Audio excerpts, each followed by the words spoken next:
welcome to Module 2 of the IELTS grammar course, and today we're going to get into simple and complex sentences. This is an area that a lot of you are very worried about, and it's not because simple sentences or complex sentences are actually complex. It's a lot to do with a lot of misinformation out there and not really understanding what these things are, and B, not understanding how to make complex sentences and how that it's not very complex at all. So the goal of this module is, by the end of this module, and when you do the practice activities and all of those different things, that you will have a very clear picture about what you need to do and how to do it. Okay, so what will we do in this lesson? What is a simple sentence? What is a complex sentence? What do examiners want? Very important. And the dangers of complex sentences, so how you can mess them up and how they can lower your scores and how to avoid that. And most importantly, how to make complex sentences. So what is a simple sentence? So even if you are pretty sure about what you know about this, please don't skip ahead. There's a lot of little things that whenever they sink in and whenever you understand them, it makes the whole topic just much easier to understand. So please do watch this, even if you think it's very basic. So a simple sentence is a sentence with one clause only. You can make a simple sentence by including a subject plus a verb plus an object or a completed thought. So very simply, I teach English. I, subject is me, teach is the verb, and English is the object or completed thought. So one clause only, and keeping it very simple. So what is a complex sentence? So a complex sentence has more than one clause. So it has two clauses, or it has more than two clauses. You'll find online that there's a little bit of debate about if it's two clauses, that means that it's a compound sentence rather than a complex sentence. Number one, try and avoid as much terminology and as much of debates online about different things as possible, because it just leads to confusion. And number two, we are not going to get into the differences between, simple, compound, and complex sentences, because for the purposes of the IELTS test, what the examiners will be looking for is complex sentence, two or more clauses. So that's what we're going to use for the purposes of this. So one clause is a main or an independent clause. So as mentioned already, one of the most confusing things about grammar and confusing things about this area is just the terminology, just what they call things. So if it's just one clause, it is going to be called the main clause or independent clause. When I say main clause, or if you see main clause, or if you see independent clause, that means it's the same thing. Alright, so main clause, independent clause, they're the same thing, just different names. And a good way to think about main clauses is they express a complete thought if you take away the other clause. So the main clause, if you deleted the other clause, or if you covered it up, that main clause would make sense. It would express a complete thought. The other clause or clauses are subordinate or dependent. So you have the main clause, and then you have the subordinate clause. Or you have an independent clause, and then you have a dependent clause. It's called the independent clause because it can act independently. It doesn't need anything else to make sense. It's called the dependent clause because it depends on the other clause for meaning. If you take it away, it doesn't make any sense. Let's look at an example. So, I am a teacher. So, I am a teacher is the main independent clause. If I just said to you, I am a teacher, if you'd never met me before, and I just said to you, I am a teacher, that would make total sense to you. You would understand exactly what I said to you. If I said to you, it never met you before, and I walked up to you, and all I said was, who specializes in teaching IELTS? You'd be like, what? So let's think about this and let's just reiterate this and show it to you in a little bit more detail. So if I just said to you, I am a teacher, so I deleted who specializes in teaching IELTS, I only used the main or independent clause, that would make sense to you. It expresses a complete thought that actually makes sense. But if I deleted I am a teacher, and I just walked up to you and I said, hello, who specializes in teaching IELTS? It doesn't make any sense. It's not a complete thought. It is dependent on the independent clause or the main clause in order to make sense. So hopefully that removes doubt about like what is a main clause, what is a dependent clause, what is an independent clause, what is a subordinate clause. So subordinate, dependent mean exactly the same thing. Main, independent mean exactly the same thing. Main clause expresses a whole thought. Other clauses, subordinate, dependent, they don't express a whole thought, and they depend on the other clause. So hopefully that makes sense to you. So why are complex sentences so complex? Most students see the word complex and think it means a long sentence, a complicated sentence, a sophisticated sentence, an academic sentence, a high-level sentence. So this really comes from these very poor IELTS teachers that just take a look at the official marking criteria, look at the word complex, and don't really think about what it actually means. If you look at the sentence, I am a teacher who specializes in teaching IELTS, it's none of those things. It's not a long sentence. It's not a complicated sentence. It's not a sophisticated or academic sentence. And I don't even know what high level means, but a lot of students talk about high level sentences. But I am a teacher who specializes in teaching IELTS is a complex sentence. Why is it a complex sentence? Because it has an independent clause and a dependent clause. It has more than one clause, and that's what a complex sentence is. So please, if you only understand one thing from this whole lesson, complex does not mean complex. Complex just means more than one clause. It's the silly English language, things meaning one thing and then being something else. I know it's a silly language sometimes, but complex does not mean complex, especially for the purposes of IELTS writing. So what do examiners want?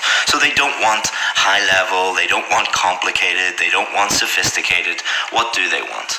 So let's look at what the actual official marking criteria says. So Band 5 attempts complex sentences, but these tend to be less accurate than simple sentences.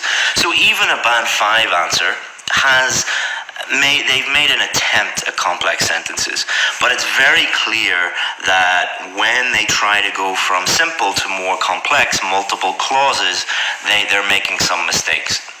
Now, most of you don't have to worry about Band 5 in grammar, but you need to be aware of what some of the things that they will be looking at. Band 6 uses a mix of simple and complex sentence forms. Now, you'll notice that's all they say about simple and complex sentences for Band 6.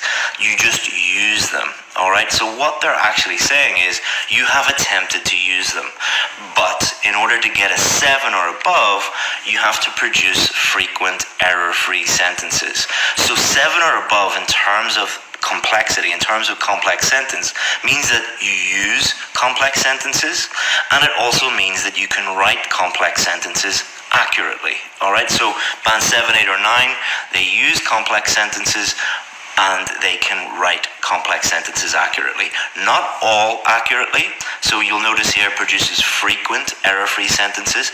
It does not say every single sentence that is complex is 100% accurate. It doesn't say that, it doesn't require that. If it required that, nobody would get a 7 or above, or very, very, very, very few people. If you want a 7 or above, you should attempt to use complex sentences, and you should demonstrate that you can do so successfully. It does not mean that every single sentence needs to be complex. It does not mean that every single sentence needs to be complex. Now, if you are at a Band 7 or above, just naturally, the way that you write, most of your sentences will have multiple clauses in them, will have more than one clause.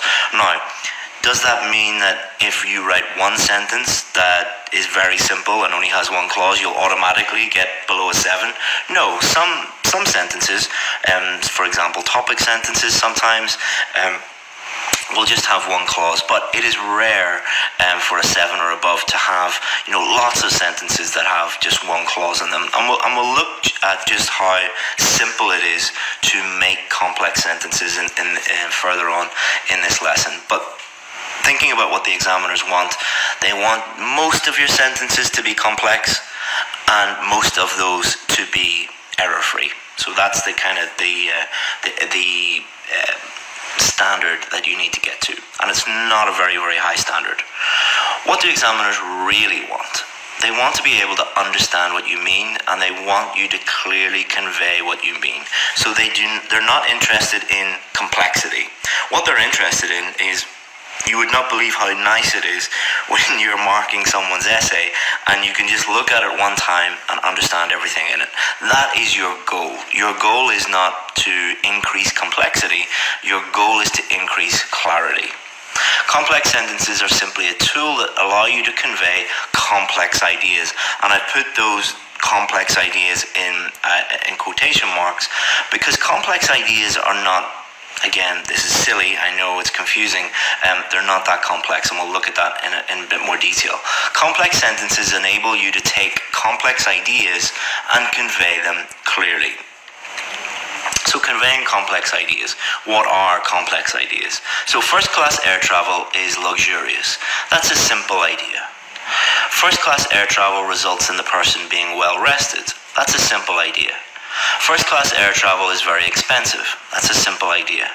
I don't fly first class. Obviously, I'm not rich enough to fly first class. But those are four simple ideas. But if we were to combine these, like say we were writing an essay paragraph about what are the advantages and disadvantages, or what is first class better than normal class, or do you fly first class?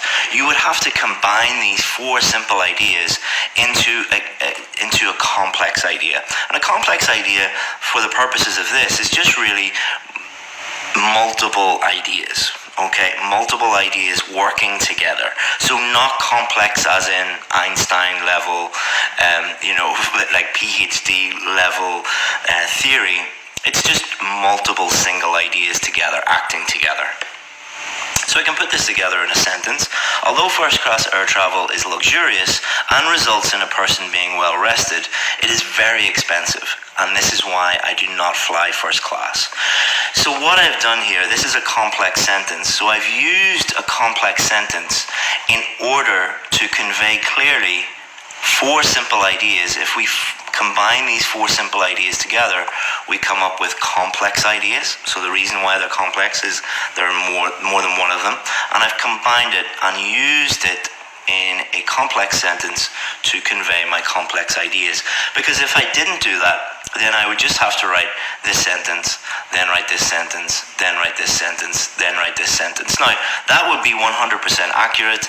The person reading it would understand what I mean, but it's not, it's a bit clunky. It doesn't really flow to the extent that this one sentence does. So it's more about style and style of delivery than anything else. So hopefully that makes sense about what is a complex idea and how we use complex sentences to convey those ideas. I think that's really, really important to break it down to the most basic level so that you guys understand what you're doing. Because if you don't understand what you're doing, it's very difficult to do it. So the danger of complex sentences. There are two very important dangers that you need to think about. Going for the complex means that you ignore the simple. So think about it this way. Think about Michael Jordan playing basketball, or Michelangelo painting, or Picasso painting, or Beethoven playing music. They were geniuses. They were the absolute best at what they did. But what set them apart from everybody else was that they did the basics, they did the fundamentals way better than everybody else. Picasso, if you look at Picasso paintings, they are incredibly I'm not an art guy, but they're not normal. They are, I can't think of the word, avant-garde maybe to describe them. They were very, very cutting edge.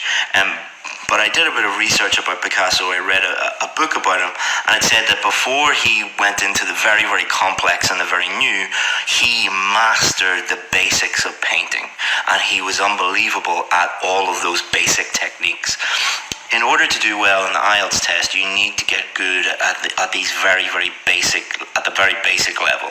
And we're going to look at that in a bit more detail in a minute. Understand that complex does not mean complex.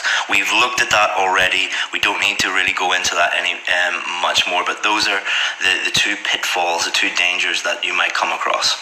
So going for the complex means that you ignore the simple. So let's get into this a bit more. It is essential that you get the basics, the fundamentals correct before you worry about complex sentences.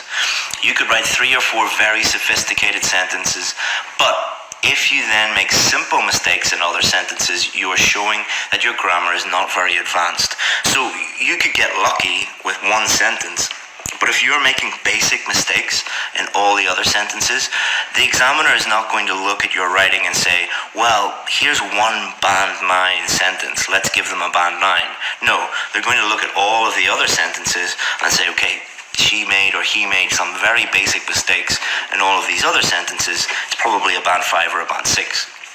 For example, getting simple things like articles, tenses, or verb-subject agreement correct are just as important as the more complex stuff. So it is important that we're producing complex sentences, but it's even more important that you're getting the basics right, that you're getting your articles right, that you're getting your tenses right, that you're getting your verb-subject agreement right.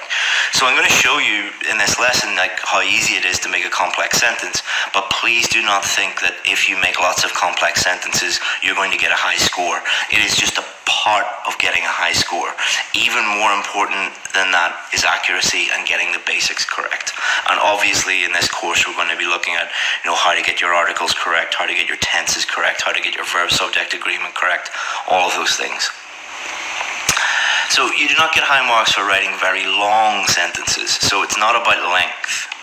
You do not get high marks for writing sentences with lots of clauses. It's not like, a 9-clause sentence gets more marks than a 2-clause sentence. It's not really what they're looking for. What they're looking for is just that you've demonstrated the ability to write complex sentences. You get high marks for writing clear sentences without any errors, and complex sentences are important, but remember what they actually are. So sorry for maybe a bit of repetition here, but I really want to hammer this home, because when I have discussed this with students in the past, when I've just touched on it, they haven't really got it, and they come back and they're making the same mistakes. So sorry if I'm repeating myself and I'm really hammering home this point, but I really want to hammer it home so that you can, get the scores that you need and never have to worry about this stuff again. That's my dream is that you will never hear from me again, and you'll never have to worry about any of this again. So how do I make a complex sentence? As mentioned before, complex sentences have a main or an independent clause and a dependent clause or clauses. I could make a whole course on how to write complex sentences. It is a huge topic. So when I went to research this topic, I realized just how massive it is. But then I realized that A, you don't have the time to look at everything, and more importantly, B, you don't need everything. Do you need to know everything about complex sentences? Do you need to know every single conjunction? Do you need to know every single rule? No. You are not, you're not doing a grammar test. You're doing the IELTS writing or the IELTS speaking test. Let's look at the essentials. So I asked myself, how can I make this as simple as possible for you? So it took me a long time, but I figured out, what are the absolute essentials, the absolute fundamentals that we need to work on. So that's what we're going to work on. So simplifying the complex. This is what I'm good at. This is what I'm known for. And what I've done is applied my technique of simplifying the complex to complex sentences. Another way to think about this is that complex sentences have multiple ideas in them. Alright, so think about the main clause or the independent clause as one idea, and then the other clause, the dependent clause, as having another idea. And that makes it just simpler and easier to understand. If we get very technical and look at all the terminology and learn all the rules, we will be here for the next year. Let's take our ideas and simply put them together. Think of your paragraph as pieces of wood.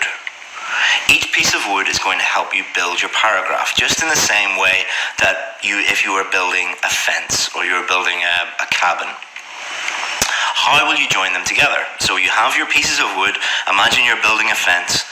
How are you going to join those pieces of wood? Each piece of wood is an idea. Your fence, think of it as a whole paragraph or a whole essay.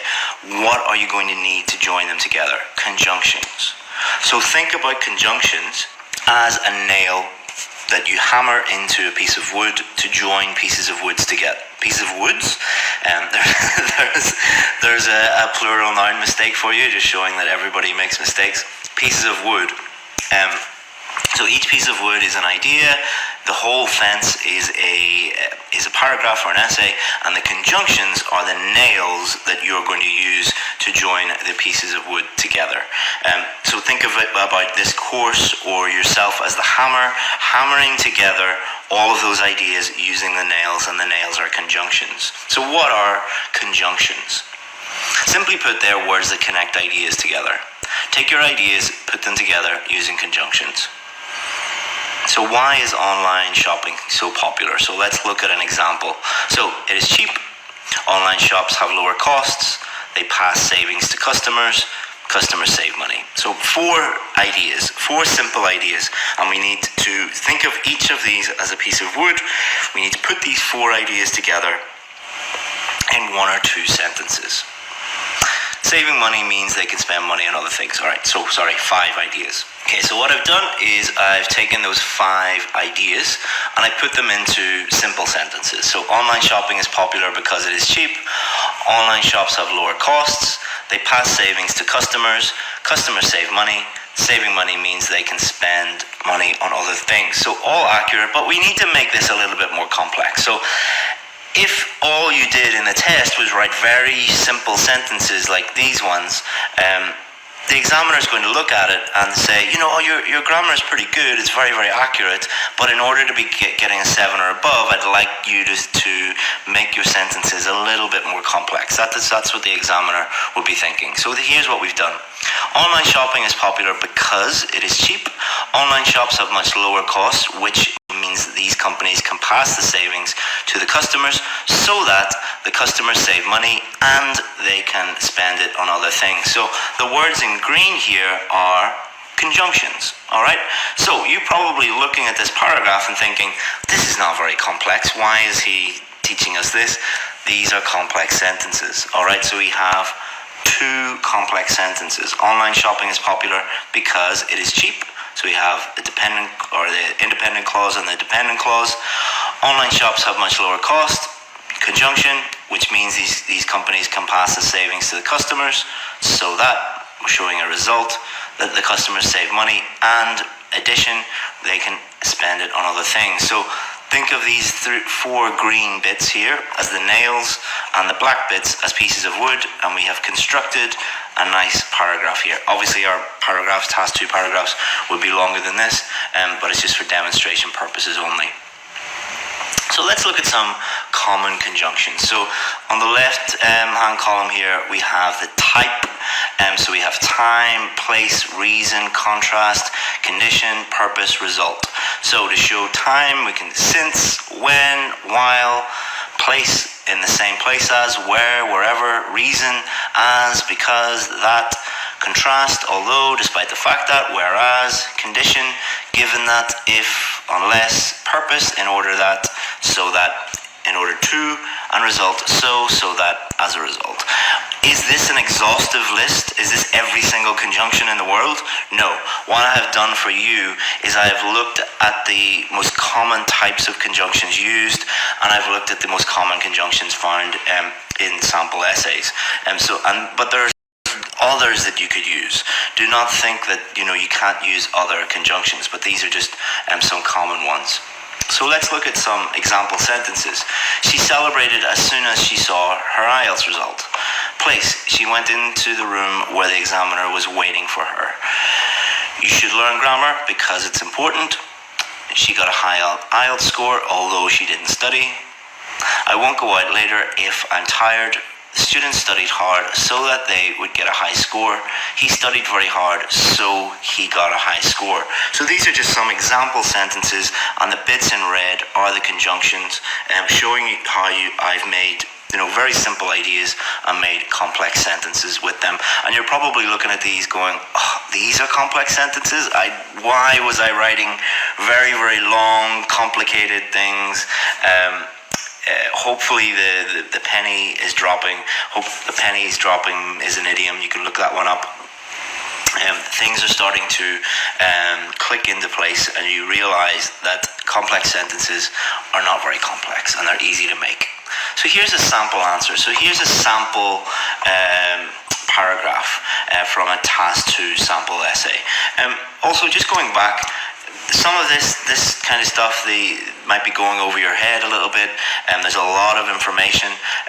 Feel free to pause the video and think about these, or write them down in your notebook. You should be making notes anyway, or think about these sentences, and then things will become much easier. There's a lot of information to be taking in.